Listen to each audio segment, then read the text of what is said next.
Louange à Allah, Seigneur des mondes. Nous le louons et nous le remercions de tous les bienfaits qu'il nous fait. Nous implorons sa paix, son salut sur le prophète Mohammed sallallahu alayhi wa sallam, sur sa famille et ses fidèles compagnons et tous ceux qui vont emprunter ses pas jusqu'au dernier jour.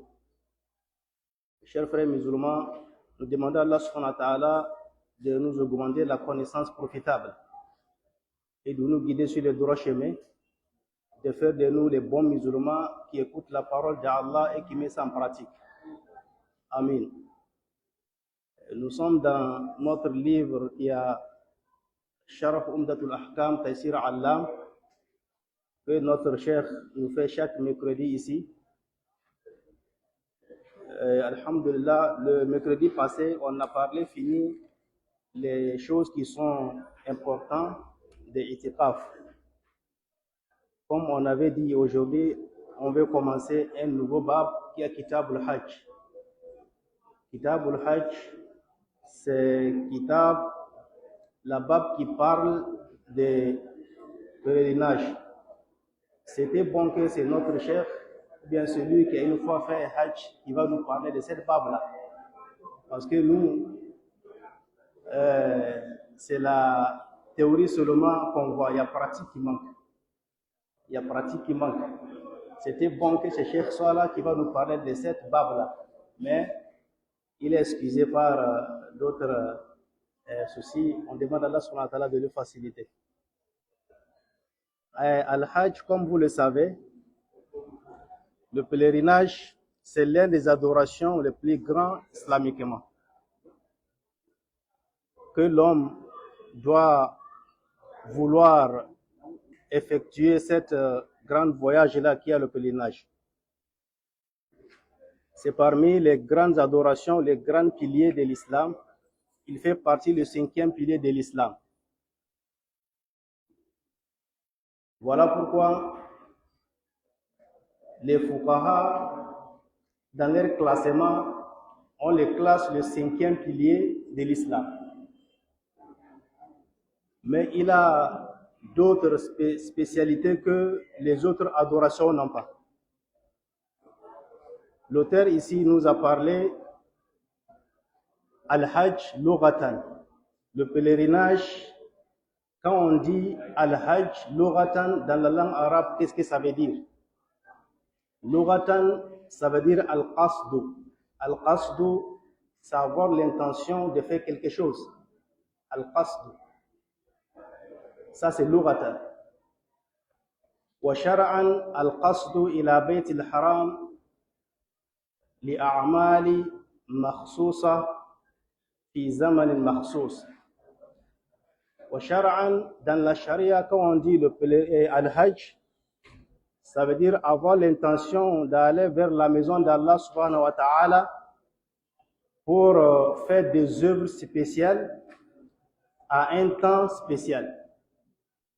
Ces gens de tarifs, les ulama ont parlé plusieurs tarifs, plusieurs définitions de Hajj. Parmi les définitions les plus propres qu'ils ont données, c'est at-ta'abbud lillah bi ada'i nuski ala ma ja'a fi sunnah. Adorer Allah avec, en complisant les actes de Al-Nusk, de Hajj, pèlerinage à la Maja fi Sunna, comme la Sunna nous a amené. Il y a plusieurs tarifats, mais le plus propre, c'est de cette manière. Les gens ont dit ici, les ulama ont dit ici, Al-Qasr ila Bayt al-Haram, avoir l'intention d'aller à la Mecque, li a'mal al-makhsous, pour des œuvres spéciales. Il se peut que la personne a parti faire commerce, ce sont des œuvres spéciales. Il se peut que la personne a parti faire, comment? La personne est partie étudier. Il a eu l'intention d'aller faire quelque chose de spécial. Donc c'est là, il y a beaucoup de choses qui peuvent rentrer dedans. Mais Cheikh Al-Khouslani nous a dit, parmi les tarifats les plus propres de ce qu'ils ont donné, at-ta'abbud lillah bi ada'i nuski ala ma ja'a fi sunnah. C'est d'avoir l'intention d'aller adorer Allah avec les actes de nusk, de pèlerinage, comme ça a été venu dans la sunna. Wabtada al-musannifu bis-salah.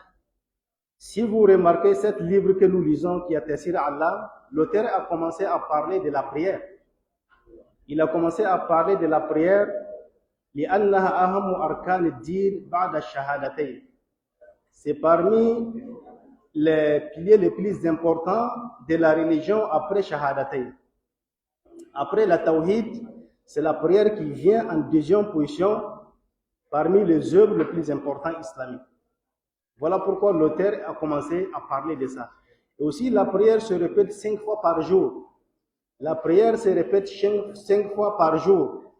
Et que l'homme, la plupart des musulmans, que ce soit des femmes, des enfants, des jeunes, des vieillards, tout le monde a besoin de cette compréhension-là, qui est quoi? La compréhension de la prière.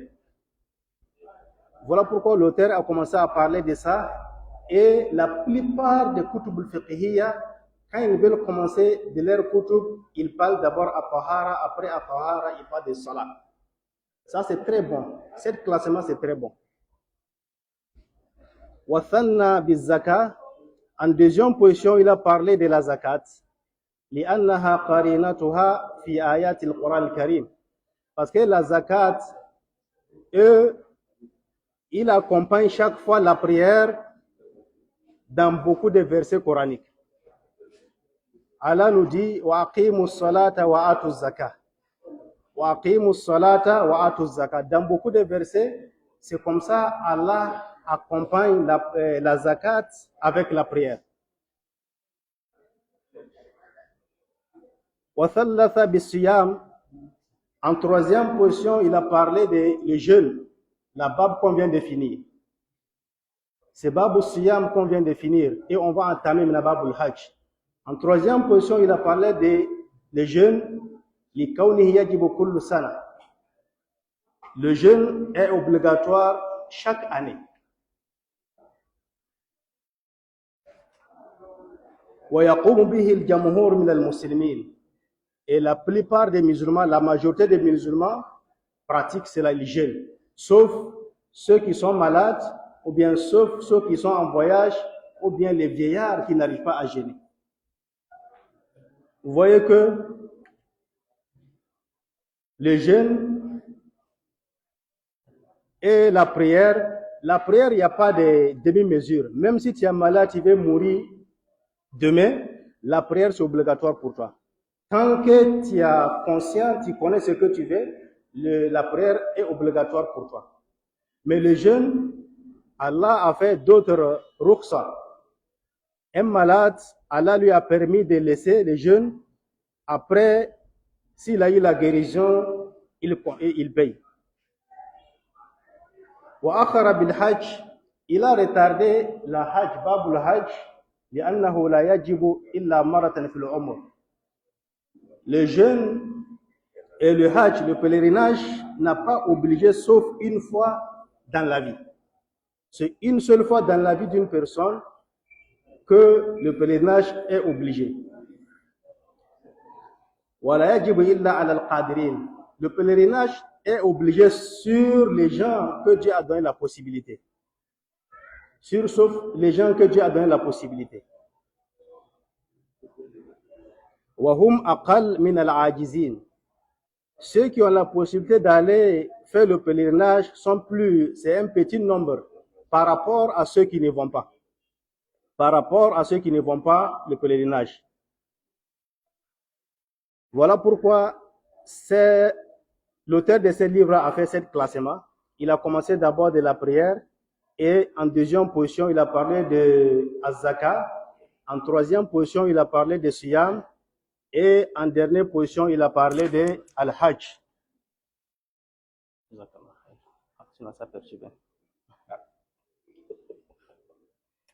وقد ثبت بالكتاب والسنة. L'obligation du pèlerinage est fondée dans la kitab et la sunna. C'est fondé dans la kitab et de la sunna. وإجماع الأمة et l'ensemble des ulama. فوجوبه معلوم من الدين بالضرورة. L'obligation de Hajj est connue, son obligation est connue بالضرورة, à part tout le monde. Même les non-musulmans savent que le fait d'aller faire le pèlerinage chez les musulmans c'est obligatoire pour celui qui a les moyens. Les preuves dans le kitab, dans le Coran, Allah nous dit أعوذ بالله من الشيطان الرجيم ولله على الناس حج البيت من استطاع إليه سبيل.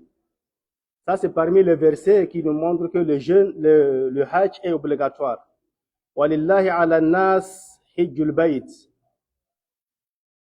C'est un devoir pour les gens d'aller accomplir le pèlerinage. Man istata ilayhi sabil, celui que Allah a donné la possibilité.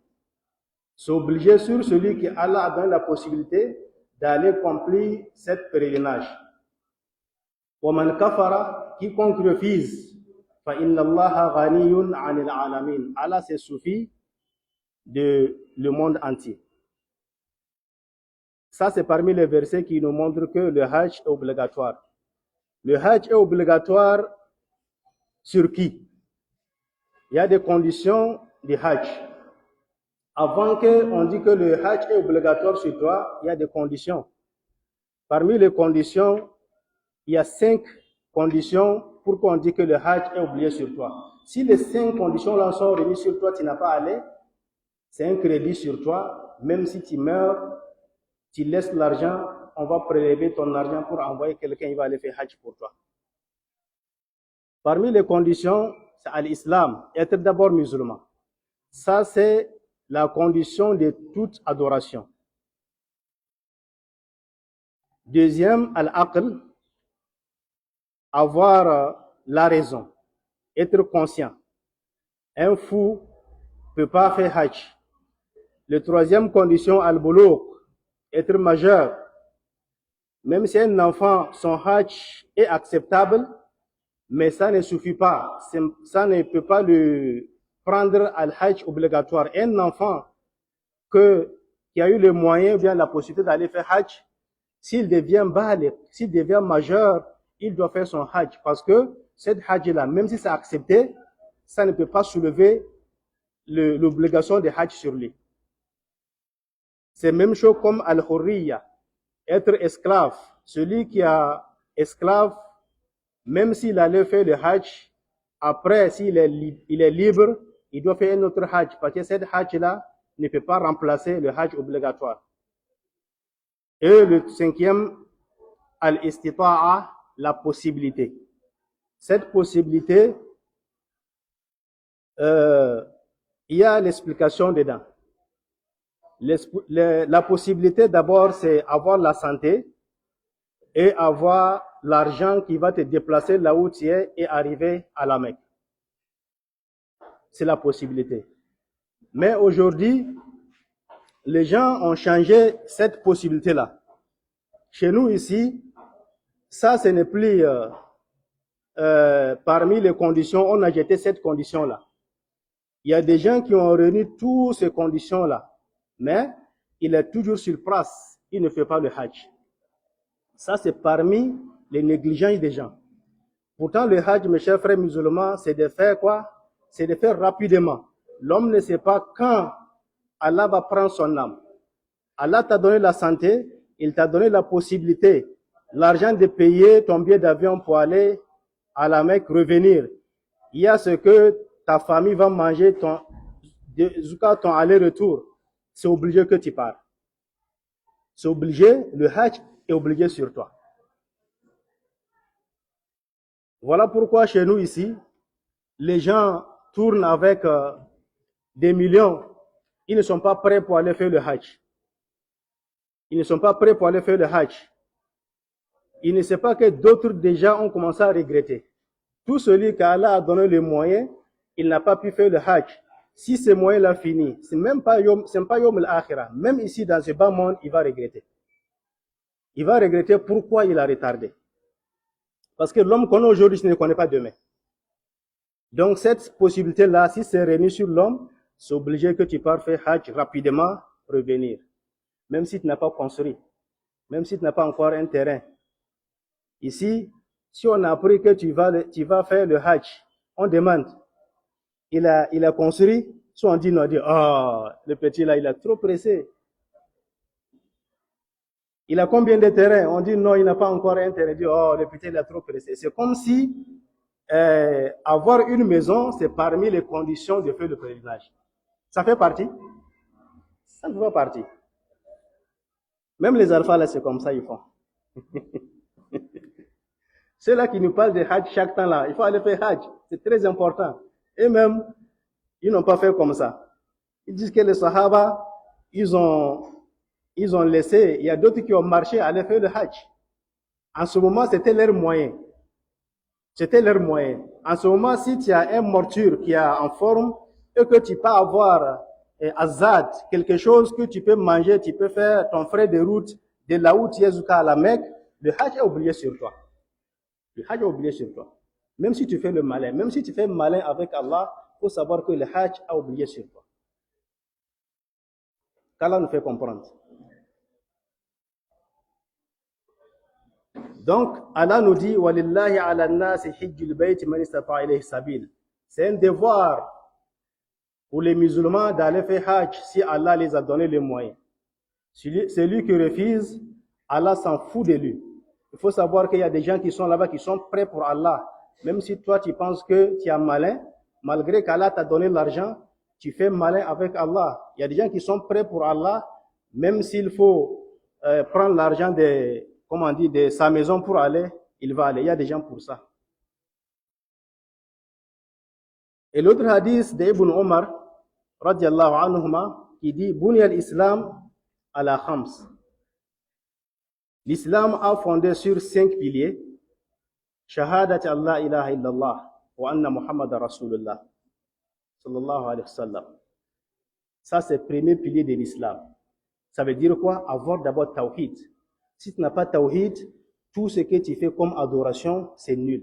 Même si tu as fait 1000 fois hajj, 1000 fois umrah, c'est zéro.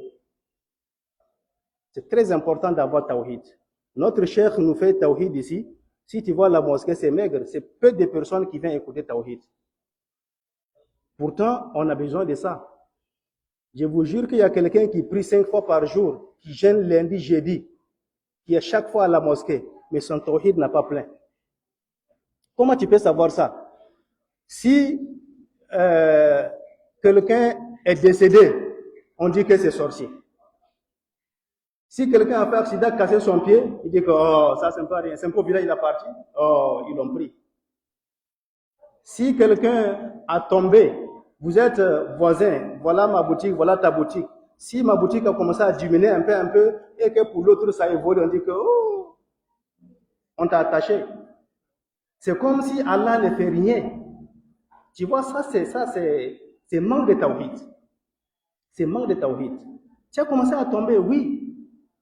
Ce que tu as là, tu es allé avec ça. Le temps que tu gagnais, c'était Dieu qui donnait. Mais quand tu commences à reculer derrière, maintenant ce n'est plus Dieu. C'est quoi? C'est des sorciers. C'est ce qu'on attend, c'est ce qu'on vit avec. Si quelqu'un vient à Lomé, il fait 10 ans, 15 ans, 20 ans, il ne gagne rien, il dit que oh, on l'a attaché. Et aussi, il y a des alphas qui ont commencé à escroquer les gens. Ils font le ruqya, la ruqya pour déblocage. Ou bien. Maintenant, ils commencent à appeler les alphas. Alpha, je suis à Lomé, ça fait 10 ans. Tout ce que j'entreprends, ça ne marche pas. Ah, comment? Je voulais que tu me fasses ruqya. Alpha aussi pas dit que toi, on t'a attaché, tu as bloqué. Viens qu'on te fait ruqya. Ça, c'est la maraboutisme. Il n'y a pas ruqya pour déblocage. Il y en a? Il n'y a pas ruqya pour déblocage. Le prophète a fait ruqya pour débloquer qui à son temps?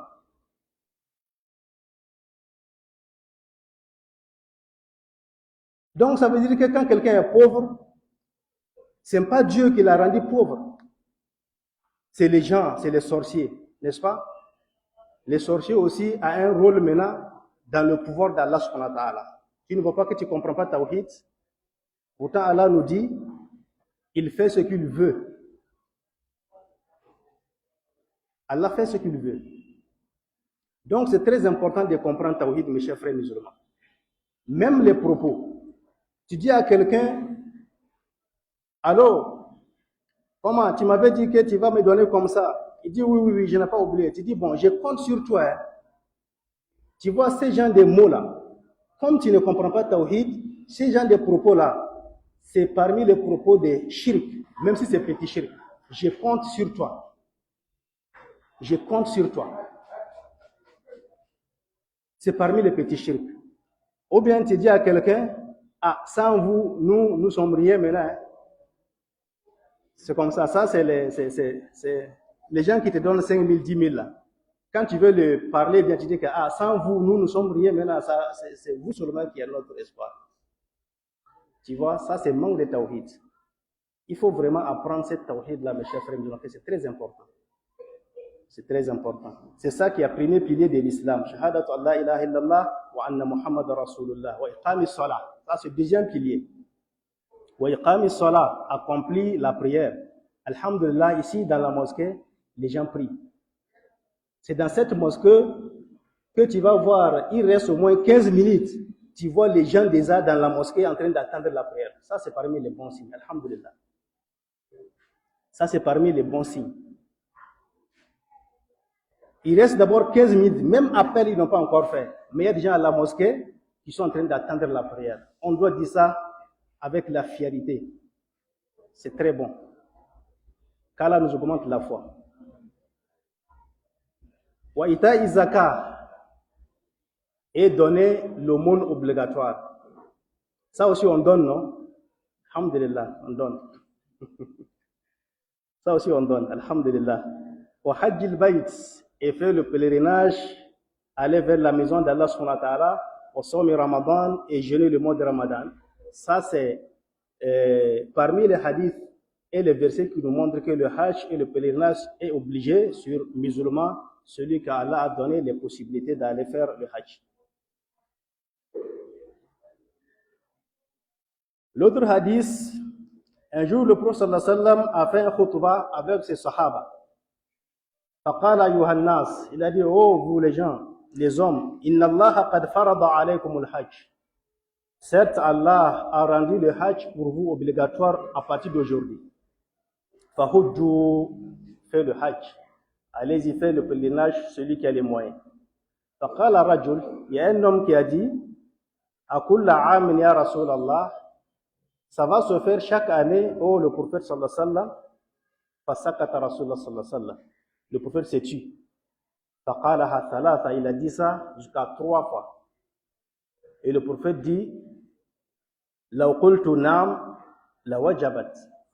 Si je disais oui, c'était obligé. Wala mastata'tum. Pourtant vous ne pouvez même pas. Quelque chose qui a une fois dans la vie, une fois dans la vie, il y a des gens qui négligent, jusqu'à la mort le prend, il n'a pas fait hajj. Et si c'était chaque année qu'on doit faire hajj? Vous voyez comment l'islam est facile? Le prophète sallallahu alayhi wa sallam, à chaque fois, tout ce qu'il nous amène comme la charia, c'est la facilité. C'est la facilité. Al-hajju marratan wahid. Le pèlerinage, c'est une seule fois dans la vie. Ici, on va se poser la question, est celui qui fait chaque année le hajj? Chaque année, il fait hajj. Chaque année, il fait hajj. Après, on va laisser les alphas là-bas répondre ça. qu'Allah nous fait comprendre. Mes chers frères musulmans, ce n'est pas le Hajj ou bien Umrah seulement qui a les Abwab al-Khayr. Abwab al-Khayr maftou kathira. Les portes du bonheur où l'homme gagne les récompenses est énorme. C'est énorme. L'argent que toi tu prends chaque année pour aller à Hajj là, si tu mettais dans l'argent de 5 ans, si tu mettais ça et tu construis un hôpital pour les musulmans, tu as déjà fait une fois, n'est-ce pas? Ton umrah que tu fais chaque année là, si tu gagnes un alpha dans votre quartier, un alpha qui enseigne les gens, tu dis, bon alpha, je prends ta charge de 2 ans. Ta maison là, tu payes combien? Il dit, je paye 15 000. Bon, je paye la maison là. Il faut enseigner les gens à cause d'Allah. Vous voyez comment c'est très important? Abwab al-Khayr kathir. C'est pas seulement chaque fois, tu es à l'aéroport, tu vas au Umrah, tu es à l'aéroport, tu vas au Umrah, tu es à l'aéroport, tu vas au Umrah. Ou bien chaque année, toi, tu vas Hajj. Aller Hajj, obligatoire, c'est une fois. On peut faire nafla, ce n'est pas un problème. On peut faire nafla une fois, 2 fois, ça, ce n'est pas un problème.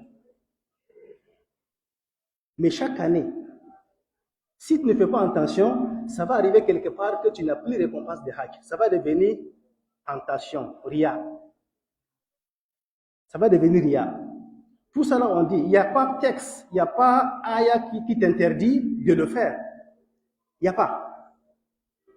Mais pour toi, ta santé, ou bien tu devais mettre quelque part avoir plus de récompenses. Quand tu construis un hôpital pour les musulmans, même quand tu meurs, ça on appelle sadaqa jariya. Mais quand tu fais Hajj, quand tu meurs, la récompense t'arrive dans la tombe. Mais tu fais chaque année, tu fais le Hajj. Si tu meurs, qu'est-ce que tu as laissé derrière toi qui va t'apporter comme récompense? Il n'y a pas. Il faut regarder tout ça, il faut mesurer les choses pour voir. Donc le Hajj, c'est une fois dans la vie d'une personne. Mais si quelqu'un a parti ajouter, fait nafla une fois, 2 fois, ou bien il est là, après 1, 2, 3 ans, il part, après 1, 2, 3, 4 ans, il part, ça, il n'y a pas de problème. Ma fille Mane. Donc, ce sont des hadiths et des versets qui nous montrent que le Hajj est obligatoire.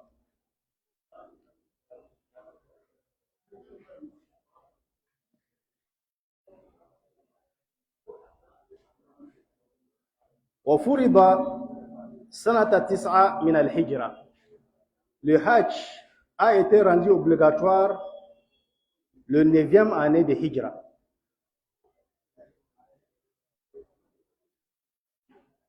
ولم يخرج النبي صلى الله عليه وسلم إلا مرة واحدة. Le prophète lui-même alayhi salatu wasalam n'a pas fait sauf une seule fois. Dans quelle année? Dans le 10e année. بعد أن طهر البيت من آثار الشرك. Avant qu'on ait purifié la maison, la Kaaba, des signes des idoles qui étaient dedans. Le prophète il détestait aller faire Hajj avec les mushrikoun. Voilà pourquoi il a retardé son Hajj jusqu'au 10e année de Hijra. Ce n'est pas une preuve pour dire que l'homme peut comprendre dans cette hadith pour dire que non, le fait de retarder Hajj jusqu'à ma vieillesse, c'est ça qui est meilleur, comme ce que les jeunes nous disent aujourd'hui. Il y a beaucoup de jeunes qui ont l'argent. Quand il est dit d'aller faire Hajj, ils disent que non, lui n'a pas encore devenu vieux. C'est très dangereux, mes chers frères musulmans. Ces gens de pensée, c'est très dangereux. Ça veut dire que tu ne comprends pas Allah. Tu ne comprends pas Allah.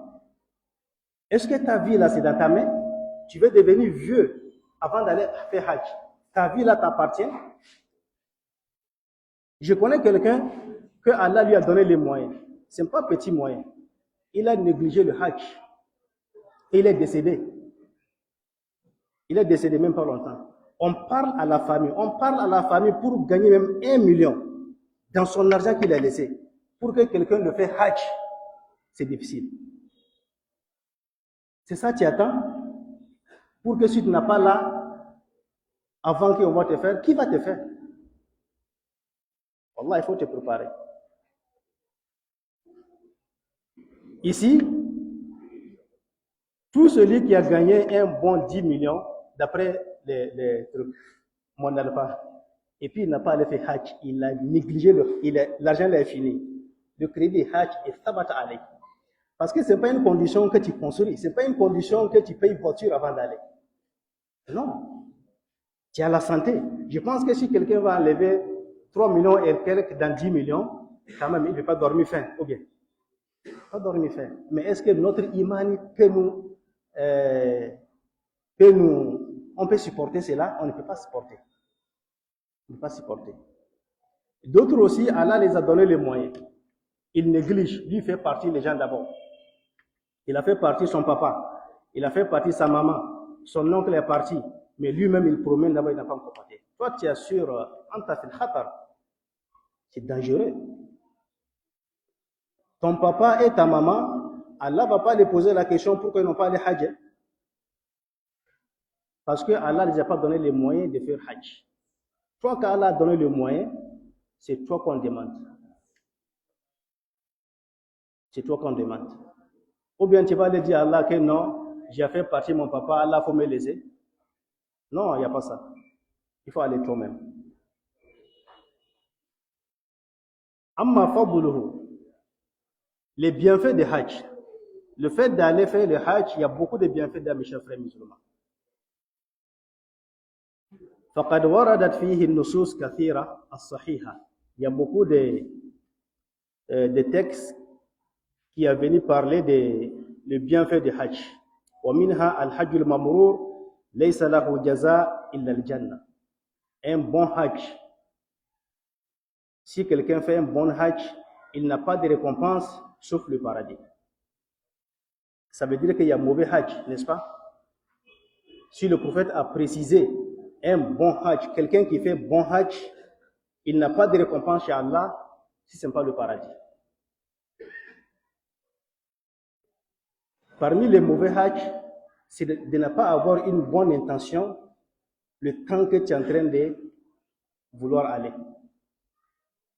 Toi, c'est parce que tous tes collègues sont partis. Tu dis, si moi aussi je ne suis pas parti, ce n'est pas bon. Hein? Tu te lèves, tu vas. Ton hajj n'est pas fondé sur une bonne intention. Pourtant, Allah a dit, le prophète sallallahu alayhi wa sallam, innamal a'mal binniyat. Sans cette intention, tu vas faire le pèlerinage pour Allah. S'il n'y a pas ça dans ton intention, ce n'est pas bon hajj. Ce n'est pas bon hajj. Comme c'est quoi on voit aujourd'hui. Le hajj et la umrah est devenu maintenant concurrence. C'est devenu maintenant concurrence. Oui. Si tu n'as pas parti, tel est parti, on dit oui. Tel aussi est parti, on dit oui. Il dit, il faut que moi aussi je pars. Sinon, là où ça arrive là, les gens vont parler mal. Ou bien les gens vont penser que je n'ai pas l'argent. C'est zéro. Ton hajj n'a pas hajj al-mabrour. Parmi les bienfaits du hajj, Souila Rasulullah sallallahu alayhi wa sallam, c'est Aïcha qui l'a demandé. On a posé la question au prophète, Ayu amal afdal, c'est quelle œuvre qui est plus meilleure parmi les adorations? Qala imanu billah wa rasuli. Croire Allah et son prophète. Oui, c'est ça. Qila, on a demandé thumma ay. Après ça, c'est quelle? Il a dit al-jihad fi sabilillah. Et après, il a demandé thumma madha. Il a dit al-hajj mabrour. Un bon hajj. Il y a un hadith d'Abi Huraira qui dit, radiyallahu anhu, man hajja lillah falam yarfuth walam yafsuq raja ka yawmi waladatu ummu. Celui qui fait le hajj, falam yarfuth, il n'a pas fait il n'a pas gâté son hajj avec al-jima. Falam yarfuth, il n'a pas fait jima, il n'a pas approché sa femme dans le hajj. Walam yafsuq, il n'a pas mené un péché, parler mal, calomnier, étant dans le hajj. Raja, il revient dans son pays, étant comme celui que sa mère lui a mis au monde d'abord, sans aucun péché. Le Hajj, ça efface même les grands péchés d'une personne. Ça efface même les grands péchés d'une personne. Parce que cet hadith, le prophète nous dit que la personne revient chez lui comme celui que sa mère lui a mis au monde nouvellement. Est-ce qu'un bébé a un péché? C'est comme ça, celui qui part faire Hajj, un bon Hajj, tu reviens chez toi comme celui qui vient de naître, aucun péché. C'est ça qui nous montre que le Hajj, ça c'est parmi les spécialités du Hajj. Le Hajj purifie l'homme, même les grands péchés. Mais les grands péchés se divisent en deux parties. Il y a les grands péchés entre toi et Dieu. C'est ça qui pardonne. Mais ce qui se trouve entre toi et les gens, ça, il faut chercher à régler ça. Allah ne pardonne ça jamais. Tu as détourné les gens. On te poursuit. Tu es allé à la justice Zouka, tu l'as fait tomber. Maintenant, tu dis que bon, il faut que je parte faire Hajj. On dit que Hajj, quand tu fais le Hajj, ça pardonne le péché. Non, ce n'est pas de ça on dit. Il faut régler cet argent-là, ce n'est pas pour toi. Même si tu as fait 2000 Hajj, ça ne peut pas remplacer l'argent là que tu as bouffé pour le gars. Il faut que tu fais quoi? Il faut que tu rembourses. Donc le Hajj, Allah pardonne le péché, même les grands péchés, si quelqu'un fait un bon Hajj. L'autre hadith, il dit Al-Umrat ila al-Umra kafaratu lima baynahum. Umra de Umra. L'intervalle qui se trouve, si tu fais Umra cette année et l'année prochaine tu fais Umra, l'intervalle qui se trouve dedans, kafaratu. Dieu pardonne les péchés. Mais ici, c'est des petits péchés. Dieu pardonne les péchés. Lima baynahum, l'intervalle qui se trouve entre les deux Umra là. Est-ce que c'est ça seulement qui fait pardonner les péchés d'une personne? Non. As-salatul khams, al-jum'atu ila al-jum'a, entre les 5 prières que nous faisons et Juma à un autre Juma, kafaratu lima baynahum idha ijtunibat al-kaba'ir.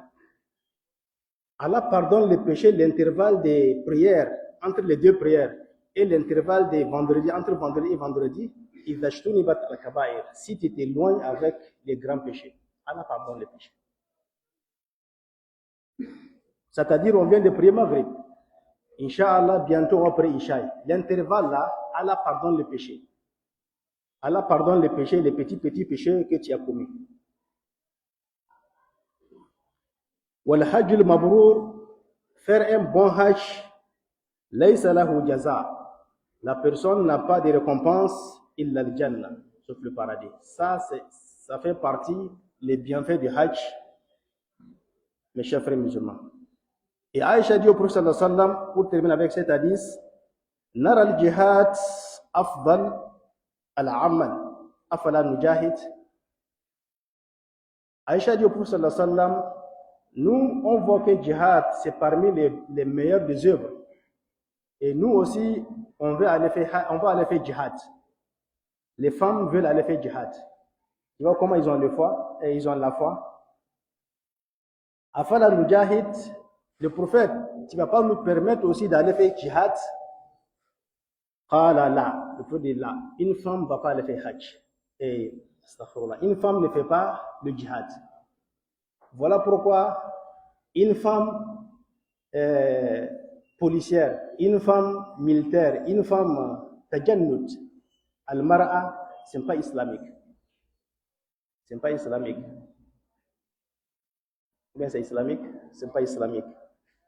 Si c'était islamique, le prophète allait ordonner ces femmes-là à aller faire djihad, à aller combattre avec les ennemis. Et il a dit, فَقَالَ لَكِنْ أَفْضَلْ جِهَادْ حَجُّ الْمَبْرُورِ. Le meilleur de djihad, c'est quoi? C'est un bon hajj. Pourquoi le prophète sallallahu alayhi wa sallam a comparé le hajj ici avec le djihad? Parce que tout ce qu'on trouve dans le djihad, il y a dans le hajj. Dans le djihad, on dépense l'argent. On trouve ça dans le hajj. Dans le djihad, toi-même tu te déplaces pour aller au champ de bataille. On trouve ça, tu laisses ta maison et ta famille et tu vas dans le djihad. On trouve ça dans le hajj. Donc, voilà pourquoi le prophète a comparé djihad avec le hajj.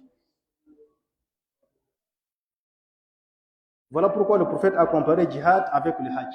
Parce qu'on trouve tous les éléments qu'on trouve dans le djihad, on trouve ça dans le hajj. Donc aujourd'hui, si tu veux faire bon hajj, il faut enlever ton argent halal. Tu payes ton billet d'avion, tu pars faire hajj al-Babrour et tu viens. Tu es considéré comme quelqu'un qui a fait djihad fi sabilillah. Parce que tu as dépensé de l'argent et faire quoi? Et toi-même tu as fatigué. Comme Allah dit, wajahidu fi sabilillah bi amwalikum wa anfusikum. C'est ça qui fait le djihad le meilleur adorations. Parce que toi-même tu pars et ton argent est financé. Allah nous fait comprendre. Allah nous dit sur le droit chemin. Donc, on va me poser ici, Inch'Allah, le crédit prochain. Le cheikh, comme lui, il a fait 2 fois Hajj, il va nous parler des Hajj, vrai Hajj là. Mais c'est pas arrivé. Il est l'heure, non?